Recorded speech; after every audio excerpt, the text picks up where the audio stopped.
va durer. On fait une sorte de marathon depuis dimanche et on enchaîne les études.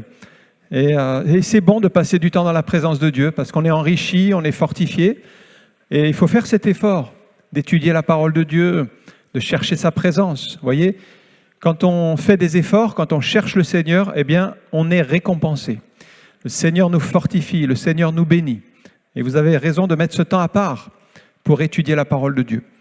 Alors, je vous invite à ouvrir la Bible. On continue donc sur notre thématique depuis dimanche, la chair et l'esprit. Et nous allons ouvrir la parole de Dieu dans le premier livre des Rois, au chapitre 5 et au verset 19. Premier livre des Rois, chapitre 5, verset 19. Si vous avez l'occasion de prendre des notes, vous pouvez prendre des notes. S'il y a des questions qui vous viennent, vous pouvez les noter aussi et on aura un temps de questions-réponses à la fin. Et on veut ensemble prier pour que Dieu nous conduise dans l'étude de sa parole. Merci Père, merci encore pour cette occasion qui nous est donnée d'ouvrir ta parole qui nourrit notre âme, ta parole qui nous fait du bien, ta parole qui est notre nourriture spirituelle dont nous avons besoin chaque jour et nous voulons la méditer selon l'Esprit. Seigneur, nous voulons que cette parole produise du fruit dans nos âmes, dans nos cœurs. Merci de bénir chacun de nous ce soir, nous sommes à tes pieds et nous voulons recevoir tout ce que tu veux nous enseigner. Et nous croyons que ta parole est puissante, elle est efficace, elle est agissante, elle transforme les vies. Et c'est dans le nom de Jésus que nous la proclamons dans la foi et nous te rendons toute la gloire. Amen. J'aimerais parler sur Géasi et Élisée dans 2 Rois, chapitre 5 et au verset 19. Élisée lui dit « Va en paix ».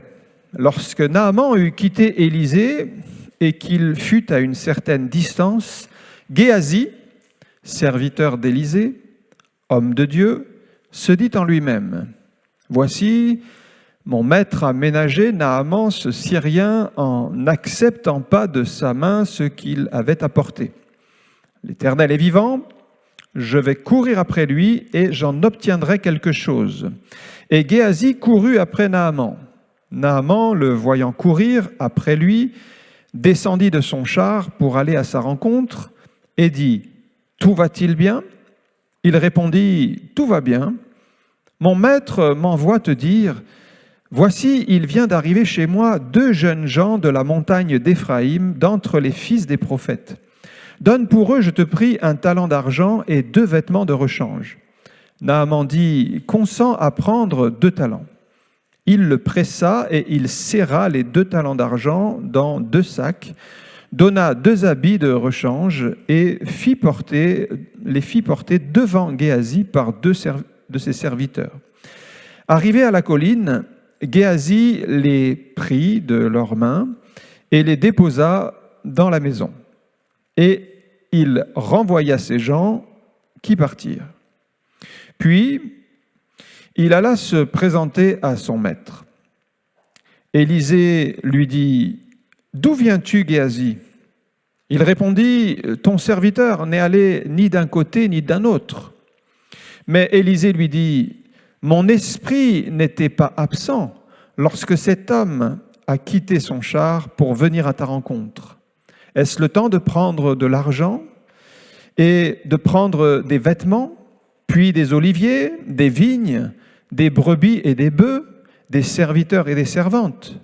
La lèpre de Naaman s'attachera à toi et à ta postérité pour toujours. » Et Géasi sortit de la présence d'Élisée avec une lèpre comme la neige. Élisée avait donc un serviteur qui s'appelait Géasi. C'était un croyant, manifestement, il connaissait Dieu, mais en étudiant sa vie, nous nous rendons compte qu'il n'avait pas mis Dieu au centre de sa vie. Il acceptait des compromis, il faisait des choix contradictoires avec sa foi, et tout cela l'a conduit à aller de déboire en déboire et de défaite en défaite. Géasi a fait les choix des désirs de la chair. Je reviens à notre verset de base pour cette série de réunions que nous trouvons dans Galates 5,16, où Paul explique bien ce combat qui existe entre la chair et l'esprit. On le retrouve chez Géasi, Géasi, l'homme de la chair, Élisée, l'homme de l'esprit. Je dis donc, dit Paul, marchez selon l'esprit et vous n'accomplirez pas les désirs de la chair, car la chair a des désirs contraires à ceux de l'esprit et l'esprit en a de contraires à ceux de la chair. Ils sont opposés entre eux afin que vous ne fassiez point ce que vous voudriez. Donc les désirs de la chair, ça existe et c'est quelque chose de puissant qui va pousser un homme, un croyant comme Géasi, à s'égarer dans le péché. Le péché peut toucher aussi des croyants. Le péché, c'est un mal invisible, un mal destructeur, un mal qu'il nous faut combattre avec l'aide du Saint-Esprit, avec l'aide de Dieu, c'est-à-dire confesser nos péchés, demander pardon à Dieu pour être lavé et purifié. Je discutais un jour avec un chrétien qui travaillait dans une centrale nucléaire. Et il m'expliquait ceci, c'est que, étant au contact de la radioactivité, en fait, la radioactivité, vous ne pouvez pas la voir, vous ne pouvez pas la sentir avec votre nez, vous ne pouvez pas savoir s'il y en a ou pas, en fait. Et donc, le seul moyen qu'ils ont, c'est d'avoir une combinaison qui les protège entièrement et puis un appareil qui détecte s'il y a de la radioactivité ou pas. Mais le péché, c'est un peu la même chose en réalité. Le péché, c'est inodore, c'est invisible, on ne peut pas le cerner, mais en réalité, il est là. Il est là, il nous environne, il est dans ce monde. Eh bien, nous devons nous garder en Christ et nous protéger de l'influence du péché. Alors, le premier point, c'est une relation d'abord différente avec Dieu. Quand je regarde Élisée et quand je regarde Géasi, ils ont tous les deux une relation avec Dieu, mais différente. Géasi, d'abord, son nom, on l'a dit dès le début de cette étude, que chaque nom a une signification en hébreu et un sens spirituel pour la vie de la personne. Et Géasi signifie la vallée de la vision. La vallée de la vision. C'est un sens prophétique, c'est-à-dire que Géasi aurait dû avoir une vision spirituelle. Ses yeux auraient dû être tournés vers les choses de Dieu. Mais on se rend compte qu'il n'a pas accompli le plan de Dieu pour sa vie. Puisque pour lui, ses yeux, sa vision était terrestre, elle était charnelle, elle était attachée aux choses d'en bas. Et nos yeux sont pour nous une occasion de chute. Jésus le dit, il nous faut veiller, il faut mieux même arracher un œil et le jeter loin de nous, plutôt que de nous laisser piéger par nos propres yeux. Je vois que Géasi aussi était le serviteur d'Élisée. Donc ça c'est important parce que Géasi est un croyant, mais il côtoie un homme de Dieu. Il côtoie un homme de Dieu, c'est-à-dire qu'il aurait dû suivre le modèle de son maître. Et dans le Nouveau Testament, nous avons des exemples de croyants qui ont suivi leur maître. Par exemple, Timothée était un chrétien et il a suivi un modèle. Le modèle, c'était l'apôtre Paul. Et il a suivi ce modèle. Regardez 1 Corinthiens 11:1. C'est Paul qui parle. « Soyez mes imitateurs comme je le suis moi-même de Christ. » Donc, il devait imiter Paul, Paul imitait Christ, et on voit que Timothée avait un père spirituel et un modèle, c'était Paul. Donc, Géasi avait un père spirituel, il avait un modèle, c'était Élisée. Et il aurait dû suivre ce modèle. Et finalement, Géasi aurait dû devenir un homme de Dieu lui aussi, en suivant le modèle d'Élisée. Mais ce n'est pas parce que vous côtoyez un homme spirituel ou un modèle comme Élisée qu'automatiquement, vous allez devenir un homme ou une femme de Dieu. C'est-à-dire, il y a votre part à faire. Il y a des choses qu'Élisée ne pouvait pas faire à la place de Géasi. Je vous donne un exemple. À un certain niveau, si vous voulez progresser dans les choses de Dieu, il vous faut arriver à prier tous les jours et à lire la Bible tous les jours, la méditer. Si encore aujourd'hui, vous êtes là, vous êtes chrétien, vous venez à l'église, mais vous n'arrivez pas ou vous regimbez à lire la Bible, vous la lisez peut-être occasionnellement, eh bien, vous ouvrez des failles dans votre vie spirituelle, vous allez être affaibli. Même si vous côtoyez des serviteurs de Dieu, même si vous côtoyez des gens qui sont bien ancrés dans la parole de Dieu, vous avez votre part à faire. Et vos pasteurs ou les anciens ne peuvent pas le faire à votre place. Il y a des choses qui vous incombent en tant qu'enfant de Dieu. Et c'était pareil pour Géasi. Donc, priez tous les jours, il y a une victoire à remporter pour dire maintenant, voilà, c'est pas simplement 2 ou 3 fois par semaine, mais c'est tous les jours, c'est-à-dire 7 jours sur 7. Hein? Le diable, lui, il est en action 7 jours sur 7. Donc, si vous dites, moi, je prie 6 jours sur 7, mais je fais repos le 7e jour, mais lui, l'ennemi, il n'est pas au repos le 7e jour. Donc, il faut arriver au niveau, si vous voulez, quand vous êtes enfant de Dieu, à de dire, voilà, j'étais croyant, mais maintenant je deviens un disciple et je vais me discipliner et je vais prier tous les jours. Et là, c'est déjà une première victoire. Arriver à prier tous les jours. Et la deuxième victoire, c'est arriver à lire sa Bible tous les jours. Alors, parce que ça, c'est un grand défi avec lequel je me bats aussi dans l'Église, parce que les chrétiens, ils me disent, j'ai pas le temps de lire la Bible. Alors, ils préfèrent écouter, enfin certains chrétiens, pas tout le monde, ils préfèrent écouter une exhortation sur Internet ou un message biblique, mais c'est pas pareil. Parce que la nourriture de base, c'est la parole de Dieu. Si vous avez un peu plus de temps, eh ben, vous pouvez aller plus loin et écouter des messages. Mais si vous remplacez la parole de Dieu par des messages, ce n'est pas suffisant. Ce n'est pas la nourriture de base. C'est-à-dire que la nourriture de base, vous ne l'avez pas. Et donc, cette nourriture complémentaire, qui sont les messages bibliques, n'est pas suffisante en fait. Il vous faut l'alimentation de base. Et ça, c'est tous les jours. Et donc, vous voyez, pour devenir un disciple de Christ, prier tous les jours et lire la parole de Dieu tous les jours. La lire en la méditant, en laissant la parole pénétrer dans votre cœur. Alors, c'est un défi. Et ce que je disais, c'est que vous pouvez côtoyer des serviteurs de Dieu, des anciens, des responsables spirituels, mais si vous ne prenez pas votre part, eh bien, ils ne pourront pas le faire à votre place. Ils vont vous exhorter, ils vont vous encourager, mais c'est à chacun de prendre sa position.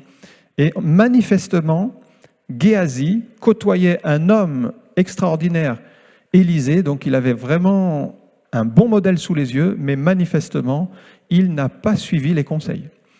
Il n'entretenait pas sa vie spirituelle et il y avait des failles importantes dans sa vie. Et ça, ce sont des avertissements pour nous, les chrétiens. Donc, Géasi aurait dû devenir un homme de Dieu en côtoyant Élisée, mais il avait sa part à faire. Alors, regardons Élisée maintenant. Que signifie Élisée ? Élisée, en français, ça veut dire « l'Éternel est salut ». Il était serviteur de Dieu, il était attaché à Dieu et il payait le prix de la foi et il se tenait dans la présence de Dieu pour recevoir la pensée de Dieu. Il a fait donc des choix de renoncer à certaines choses terrestres pour s'attacher à Dieu. Et ce qui fait la différence en fait entre Géasi et Élisée, c'est quel va être votre attachement au Seigneur. Est-ce que le Seigneur a pris la première place dans votre vie ? Est-ce que vous pouvez dire que Jésus est votre Seigneur?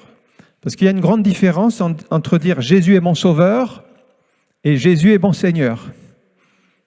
Vous le savez ça? Quand vous dites Jésus est mon Sauveur, ça veut dire j'ai compris qu'il est mort à la croix, qu'il m'a sauvé. C'est déjà une bonne chose. Parce que là, vous entrez dans la famille de Dieu, vous êtes sauvé, vous êtes enfant de Dieu. Mais il ne faut pas s'arrêter à Jésus est mon Sauveur, il faut pouvoir dire Jésus est mon Seigneur. Mais il y a quand même une marche à franchir. Parce que si Jésus est votre Seigneur, c'est lui qui dirige votre vie. Ah, là, ça change. Ça veut dire, Seigneur, non pas ma volonté, mais la tienne. Mes projets, je les remets. Si le Seigneur vous demande quelque chose, vous le faites. Parce qu'un Seigneur, c'est un maître qui conduit, qui dirige. Et donc, si c'est votre Sauveur, eh bien, gloire à Dieu. C'est l'étape incontournable pour commencer dans la vie chrétienne. Mais moi, je vous invite à passer à l'étape numéro 2. Jésus doit être votre Seigneur et diriger votre vie. Et c'est lui qui déterminera le plan. Et c'est à vous de suivre maintenant sa volonté. Donc, on voit Élisée qui fait le choix du renoncement pour s'attacher à Dieu, c'est-à-dire il renonce au monde et aux choses de la terre pour s'attacher aux choses d'en haut. Et Géasi suivait Élisée, mais Élisée, il suivait Dieu. C'est ça qu'il faut faire. Vous vous rappelez de Lot et Abraham? Lot suivait Abraham, mais Abraham, il suivait Dieu. Et quand vous êtes dans la chair, vous suivrez toujours un homme ou une femme. Mais il vous faut suivre Dieu directement. Il vous faut vous attacher à Dieu, parce que si cette personne que vous suivez suit un autre chemin, vous allez être perdu. Il vous faut vous attacher à Dieu en priorité. On le voit des fois dans l'Église, quelqu'un va témoigner, la personne vient à l'Église, elle se convertit, mais la personne qui l'a amenée, au bout d'un certain temps, elle vacille, et voire elle s'égare et elle quitte. Mais la personne qui a été amenée, il faut qu'elle continue dans les voies du Seigneur. Il ne faut pas qu'elle s'attache à la personne qui l'a amenée à Christ. Parce que si elle s'attache à cette personne, elle va quitter aussi. Donc vous comprenez que c'est Dieu que nous devons suivre et non pas un homme ou une femme. Alors on peut avoir du respect, bien sûr, et beaucoup d'affection pour les uns, pour les autres, mais on est d'abord attaché au Seigneur et non pas à une personne. Le deuxième point, c'est maintenant des pensées différentes. Quand vous regardez les deux, le texte dit « Géasi rentra en lui-même ». Alors, c'est ce qui se passe, vous savez de ce qui se passe dans le cœur, il n'y a que Dieu qui le voit.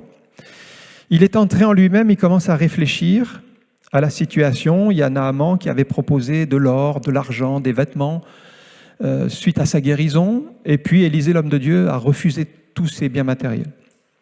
Alors il n'en dit à personne et il rentre dans son cœur en lui-même et il commence à faire un plan. Et regardez ce que dit Jésus dans Marc chapitre 7, verset 21. « C'est du dedans. C'est du dedans, c'est du cœur des hommes que sortent les mauvaises pensées. » Et voilà que dans le cœur de Géasi, il y a des mauvaises pensées qui vont s'infiltrer. Alors il continue, il y a des adultères, des débauches, des meurtres, des vols, des cupidités, les méchancetés, la fraude, le dérèglement, le regard envieux, la calomnie, l'orgueil, la folie. Toutes ces choses mauvaises sortent du dedans et souillent l'homme. Donc au-dedans du cœur, il y a véritablement un champ de bataille, il y a véritablement des combats, et dans le cœur de Géasi, il y a ce désir de posséder quelque chose qu'il n'a pas, et il va laisser cette convoitise le séduire. Alors, que trouve-t-on dans son cœur? Si on regarde Géasi, d'abord, il y a le manque de soumission. C'est-à-dire que Géasi n'accepte pas l'attitude de son maître Élisée. Il considère qu'Élisée est trop bon, qu'il a laissé partir Naaman pour rien.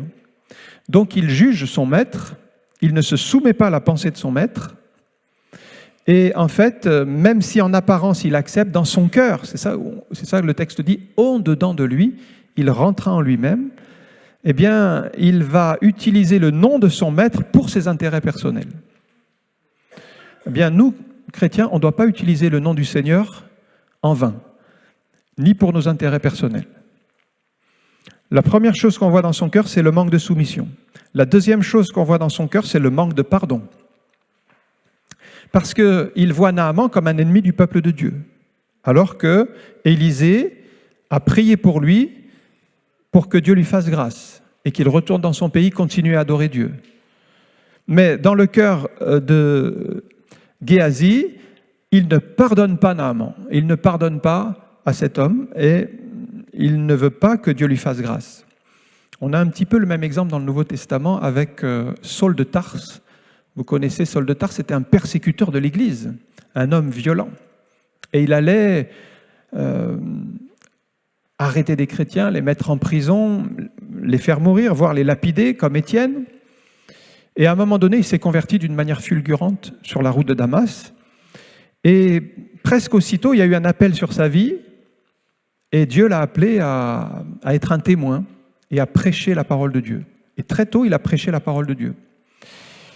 Mais les chrétiens de Jérusalem, quand ils ont appris que cet homme avait accepté le Seigneur, ils n'arrivaient pas vraiment à croire que c'était une vraie conversion. Et lorsque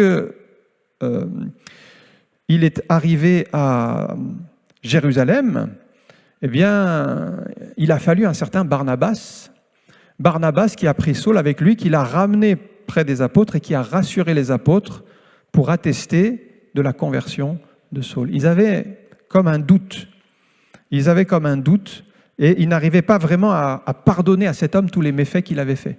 Mais Dieu est capable de changer entièrement une vie, que son nom soit béni, de transformer un homme qui était violent, un homme qui était persécuteur, en un remarquable homme de Dieu. Ça, c'est le miracle de la conversion et de l'appel sur sa vie. La deuxième chose dans le cœur de Géasi, c'est le manque de pardon. Troisième chose qu'on voit dans le cœur de Géasi, c'est une apparence de justice. Pourquoi ? Parce que lorsqu'il va au-devant de Naaman, il garde un discours religieux tout en ayant des mauvais desseins dans son cœur.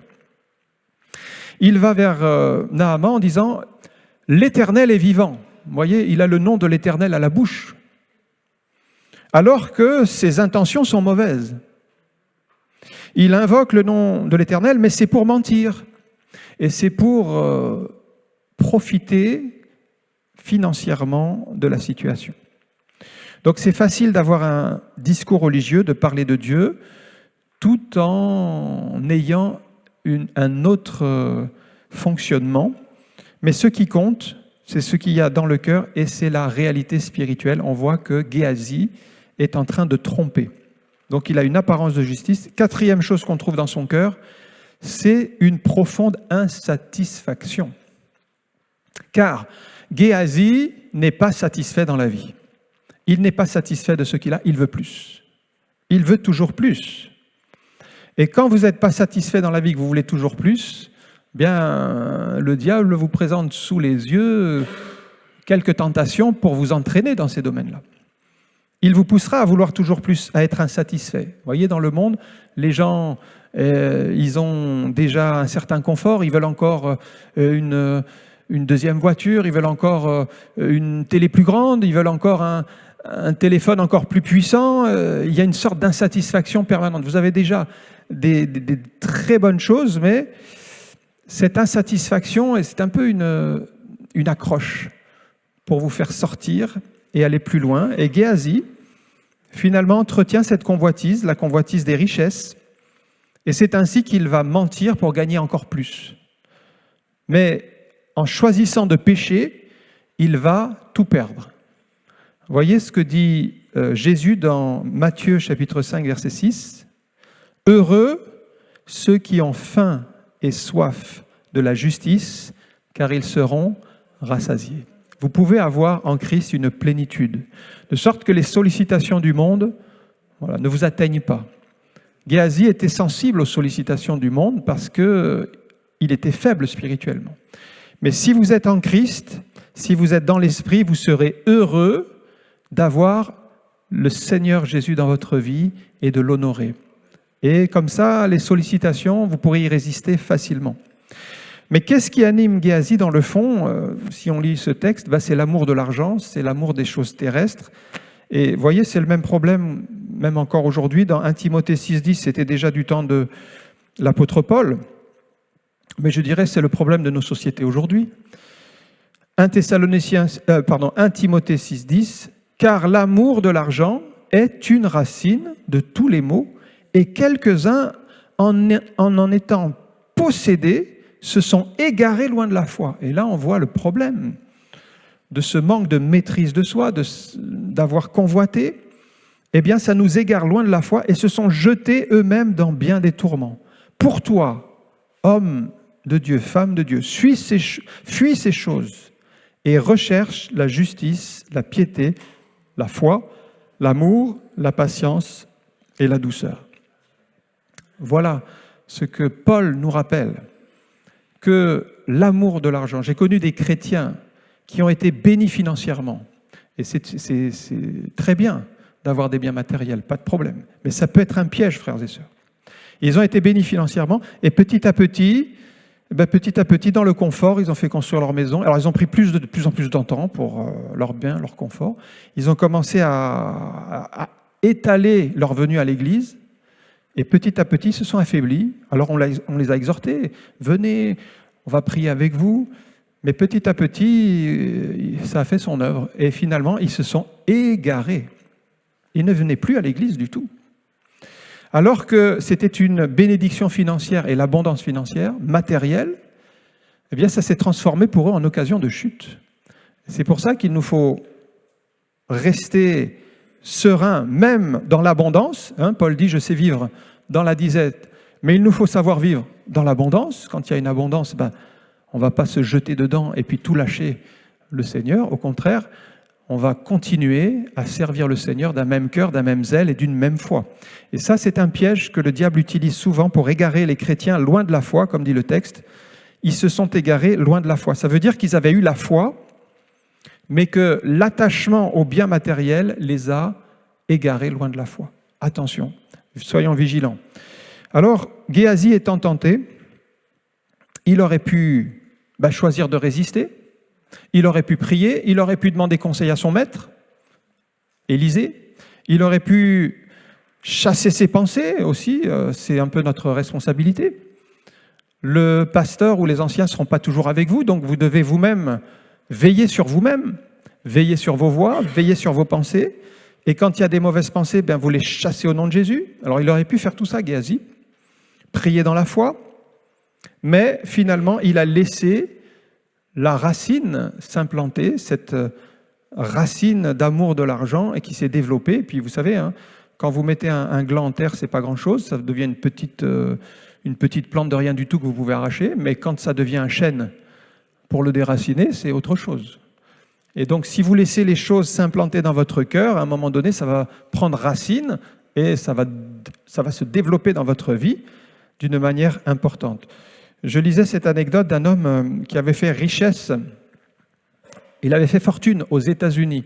À l'époque des chercheurs d'or, il avait trouvé un filon d'or et il avait ramassé tout cet or et il devait rentrer donc en Europe. Et pour cacher son or, il avait cousu des petits sacs dans son vêtement et il avait caché son or sur lui. Sauf que pendant la traversée, le bateau a fait naufrage. Et le voilà qui doit sortir du bateau pour aller dans les canaux de sauvetage. Et alors qu'il veut monter dans le canot de sauvetage, il est déséquilibré, il tombe dans l'eau. Et à ce moment-là, il lui tend la main pour le faire remonter, mais il n'a pas voulu quitter son manteau qui l'attirait vers le fond.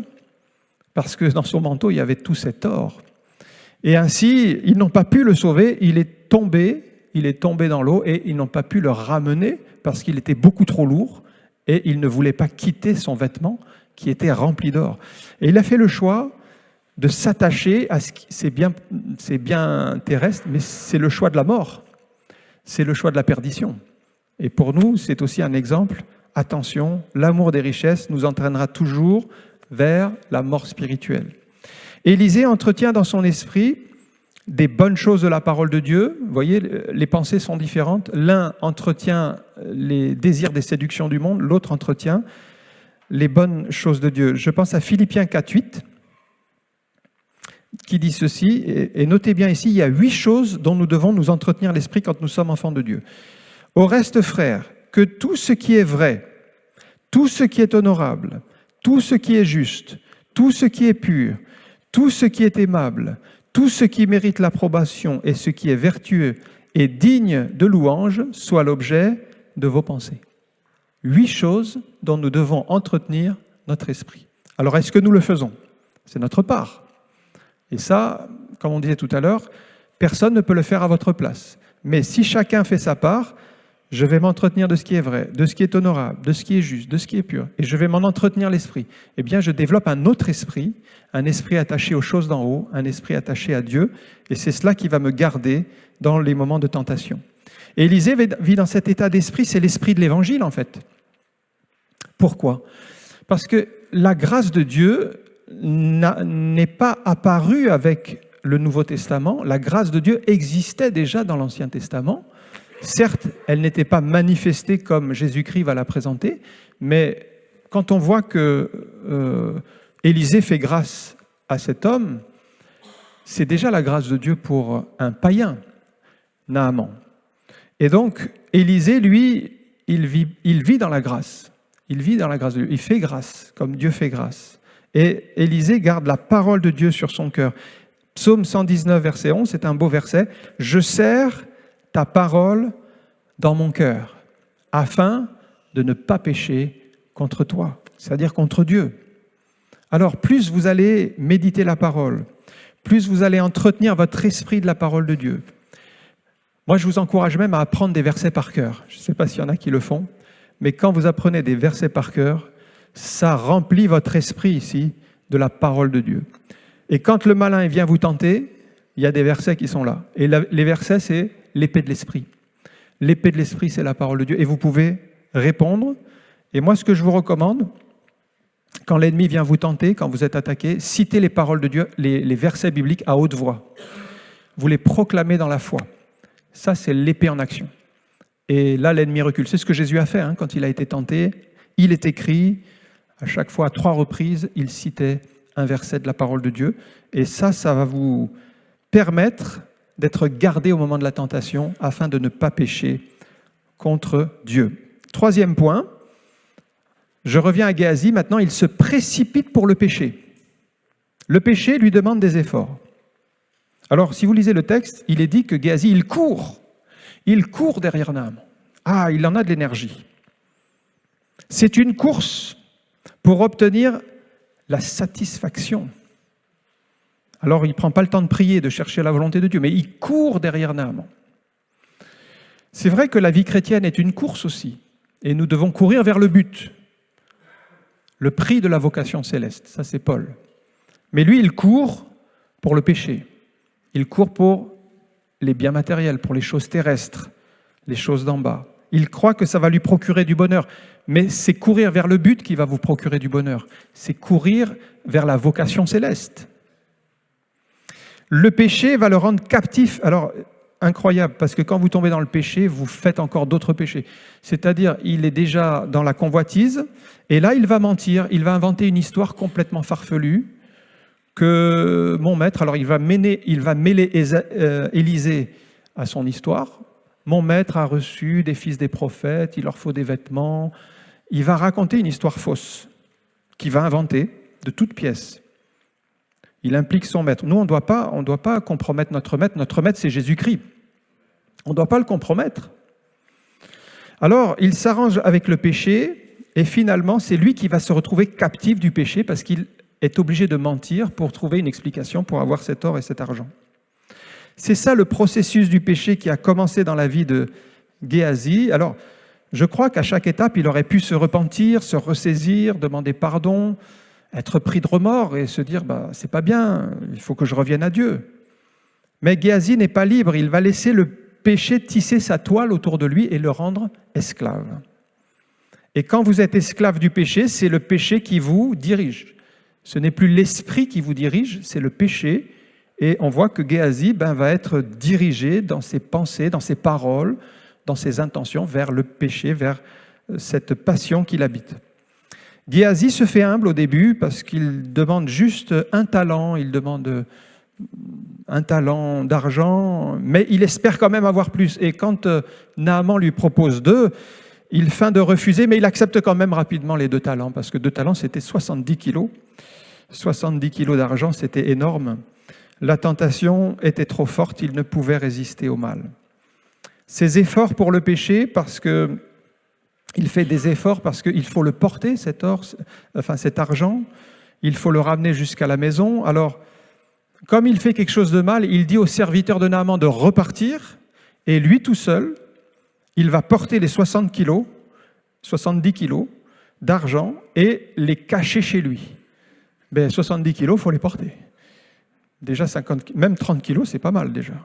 Mais 70 kilos, peut-être qu'il a dû s'y reprendre à 2 voyages, tellement c'est lourd. Et quand on aime quelque chose, on a une énergie pour le faire. Géasi, il aime l'argent, il aime ces choses, il va avoir une énergie pour le péché. J'ai remarqué ceci, un peu comme Géasi, il y a une facilité et une énergie pour les choses qu'on aime, ou le péché ici, dans ce cas-là. Mais alors, quand il s'agit de servir Dieu, quand il s'agit de venir prier, de chercher la face de Dieu, tout d'un coup, il y a une fatigue qui vient, et puis on est ramolli. Alors qu'on devrait être zélé pour venir dans la maison de Dieu. Et puis, pour le péché, de refuser. Mais attention, c'est un signe, si on a cette tendance comme Géasi, c'est un signe que la chair a pris le dessus. Si vous n'avez plus ce zèle pour la maison de Dieu, mais que vous avez du zèle pour les choses de la terre, par exemple, vous courez quand c'est votre rendez-vous, votre émission que vous suivez, à telle heure il faut que vous soyez là, vous courez pour être à l'heure. Alors il y a un zèle, mais ça c'est les choses de la terre. Mais quand c'est le mardi soir, quand c'est le dimanche ou le vendredi, alors j'ai pas trop le temps là, je suis un peu fatigué là, je vais rester à la maison. Vous voyez, c'est pas le même zèle. Mais là, ça veut dire que la chair, elle a quand même, elle s'est installée. Et donc, il faut lutter contre cela. 4e point, Élisée va dénoncer le péché de Géasi. Au verset 25, Géasi va vers Élisée comme si de rien n'était. De toute façon, il pense que personne ne saura jamais son affaire. Il sait que Dieu voit tout, oui, mais bon, Dieu, il est tellement lointain, il ne va rien dire. Et dans un premier temps, effectivement, il ne se passe rien, et on pourrait croire qu'il a fait une bonne affaire, il a mis son argent à la maison, il va se présenter devant son maître. Mais finalement, Dieu ne laisse pas le péché impuni, frères et sœurs, et il va y avoir une révélation. Élisée lui laisse une occasion de se repentir. Voyez au verset 25, « D'où viens-tu, Géasi? Où étais-tu? Qu'as-tu fait ?» C'est un peu une main tendue pour dire, « Qu'est-ce que tu as fait? Dis-le. Confesse ton péché, reconnais ce que tu as fait. » Parce qu'en fait, à ce moment-là, Élisée sait et lui tend la main. Mais Géasi commet un autre péché pour couvrir sa convoitise des biens matériels et tout ce qu'il a fait. Et il va mentir et finalement dire ton serviteur n'est allé ni d'un côté ni d'un autre. Il ment clairement, il ment. Il est tombé dans le cercle vicieux du péché, c'est-à-dire que pour cacher un péché, vous êtes obligé de mentir, et en mentant, vous commettez à nouveau un péché. Et Géasi n'est plus libre parce que, regardez, comment il aurait expliqué tout cet argent qui arrive chez lui? Il aurait dû encore mentir. Il se retrouve avec 70 kilos d'argent alors qu'il n'a rien fait de particulier. Comment il aurait pu expliquer? Donc en fait, il aurait dû vivre dans le mensonge pour cacher son péché. Mais quand vous êtes dans le péché, vous êtes dans le pétrin. Parce que vous êtes obligé de continuer à pécher, j'allais dire continuellement, pour cacher votre péché. Élisée va dévoiler par une parole de connaissance. On voit qu'il y a des dons ici qui sont exprimés quand vous êtes dans l'esprit. Ici, Élisée, c'est l'homme de l'esprit. Il a dévoilé le péché de son serviteur. Ce n'est pas des paroles humaines que va prononcer Élisée ici, mais c'est la sentence de Dieu sur la vie de Géasi. Et regardez Hébreux chapitre 4, verset 13. « Nulle créature n'est cachée devant lui, c'est-à-dire devant Dieu, mais tout est à nu et à découvert aux yeux de celui à qui nous devons rendre des comptes. » Géasi a oublié ce principe, c'est qu'on doit rendre des comptes à Dieu pour tous nos actes. Élisée se tient dans une vie pure, il est près du Seigneur, il a rejeté les mauvaises pensées. Quand vous rejetez les mauvaises pensées, c'est la pensée de Dieu qui est dans votre esprit. Et vous pouvez donner les paroles de Dieu. Alors, on voit qu'Élisée entend distinctement la voix de Dieu. Vous voyez, Géasi, en fait, par son péché, il a brouillé la voix de Dieu dans son cœur. Parce que la Bible dit que quand vous péchez, c'est comme un mur de séparation entre vous et Dieu. Vous n'entendez plus clairement. Tandis que Élisée, homme de Dieu qui est fidèle au Seigneur, il entend clairement la voix de l'Esprit qui dénonce le mal. Alors, la lèpre qui était sur Naaman va se retrouver sur Géasi. Ça, c'est le dernier point, c'est la sanction de Dieu. Le péché engendre toujours le péché. Géasi a voulu profiter des biens et de l'argent et des vêtements, mais finalement, il a tout perdu en désobéissant à Dieu. Il aurait pu se repentir, il aurait pu confesser son péché, il aurait pu être pardonné, mais le péché était tellement fort dans sa vie qu'il l'a laissé le dominer. Mais nous qui sommes chrétiens, nous avons un avocat auprès du Père, c'est Jésus-Christ, et nous pouvons le prier. Personne n'est parfait. On peut tous faire des erreurs et on peut tous pécher. Mais Jean le dit, il y a un seul moyen de retrouver le pardon des péchés. Vous l'avez eu quand vous avez accepté Jésus à la croix, il a effacé vos péchés. Maintenant, on doit marcher dans la vérité, dans la parole. Mais si nous péchons, il dit, si nous disons que nous n'avons pas de péché, nous nous séduisons nous-mêmes. Ça veut dire que même un chrétien qui est dans l'esprit, il peut pécher. Et il va pécher d'une manière ou d'une autre. Il va se tromper, il va avoir des pensées qui ne sont pas bonnes, il va peut-être faire des mauvais choix, mais il dit, si nous confessons nos péchés, donc réaliser qu'on a pris la mauvaise route, demander pardon à Dieu, le dire à Dieu, le confesser, c'est-à-dire l'avouer à Dieu. Il est fidèle, c'est-à-dire Dieu, il est fidèle et juste pour nous les pardonner et pour nous purifier de toute iniquité. Ça, c'est le moyen d'en sortir. Mais remarquez ce petit mot de 2 lettres, si. Si nous confessons. Ça veut dire si nous ne confessons pas, on n'obtient pas le pardon. Et on reste sous le jugement et la condamnation. Et là, on s'égare loin de Dieu. Alors, on a vu 2 croyants ici, 2 attitudes différentes.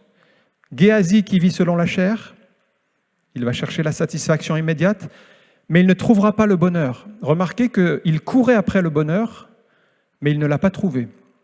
Et ça, c'est le problème des gens qui courent après les choses de la terre. C'est un peu comme si vous courez après un mirage. Vous croyez que vous l'avez, mais quand vous arrivez, c'est le désert, il n'y a rien. Il ne sera jamais heureux. Il vivra prisonnier de ses péchés, de ses convoitises, avec cette conséquence de lèpre.